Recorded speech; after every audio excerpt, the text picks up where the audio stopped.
Thank you.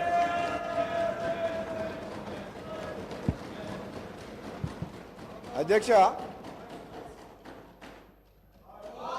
అబ్బా అదే అధ్యక్ష అధ్యక్ష అధ్యక్ష కూర్చొని చెప్తాను.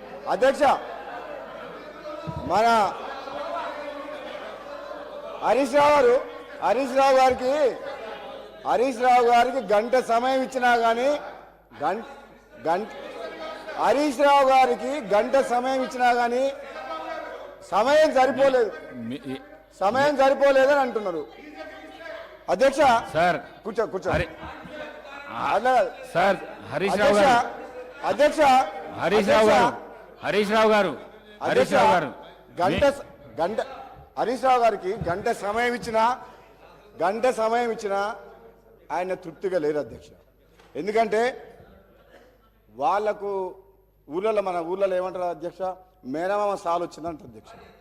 అంటే ఆయనకు మాటలు చెప్పడంలా, అబద్ధాలను నిజం మాట్లాడలా. ఆ కేసీఆర్ గారు ట్రైనింగ్ మాత్రం కేసీఆర్ కుటుంబ సభ్యులకు మేనల్లునికి మాత్రం చాలా పోలికలు వచ్చినాయి అధ్యక్ష. ఇంత సమయం ఇచ్చిన తర్వాత కూడా మరి గవర్నమెంట్ని ఇట్లా మాట్లాడడం అంటే ఏంటి అధ్యక్ష ఇదంతా?